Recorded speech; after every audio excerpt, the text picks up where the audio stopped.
తెలుగులో ఫాంట్స్‌ను ఎలా డౌన్‌లోడ్ చేసుకోవాలి అనేది చూద్దాం. సో, టెక్స్ట్‌ని సెలెక్ట్ చేసి ఇన్స్‌పెక్టర్‌లో హలో అని ఇస్తున్నా. Next font. So, Shyamala Ramana. Okay. Select చేశాను.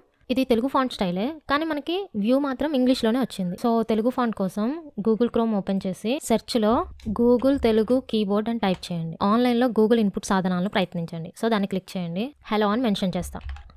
హలో కాపీ చేసుకుంటున్నా. సో నెక్స్ట్ డావెన్సీలోకి వెళ్తున్నా. ఇక్కడ నేను కాపీ చేసిన టెక్స్ట్ని పేస్ట్ చేస్తున్నా. ఓకే. సో కొన్ని తెలుగు ఫాంట్స్ అనేవి మనకి డావెన్సీ రిజాల్వ్లో ఉంటాయి. అయితే ఇక్కడ వీళ్ళు ప్రొవైడ్ చేసినవి కాకుండా ఇంకా కొంచెం స్టైలిష్లో తెలుగు ఫాంట్స్ కావాలి అంటే కూడా డౌన్లోడ్ చేసుకొని ఇన్స్టాల్ చేసుకోవచ్చు. సో దానికోసం డౌన్లోడ్ తెలుగు ఫాంట్స్ అని సెర్చ్ చేయండి. ఫ్రీ తెలుగు ఫాంట్ సెలెక్ట్ చేసుకున్నా. ఈ చతురా బోల్డ్ అనే స్టైల్ని తీసుకుంటాను. So download again download font. So file అనేది డౌన్లోడ్ అయింది. So install. ఆ ఫాంట్ అనేది ఈ డావెన్సీ రిజాల్వ్కి అప్లై అవ్వాలి అంటే ఒకసారి మన డావెన్సీని రీస్టార్ట్ చేయాలి. సో డావెన్సీని రీస్టార్ట్ చేశాను. చతురా. సో అప్లై అయింది. ఓకే.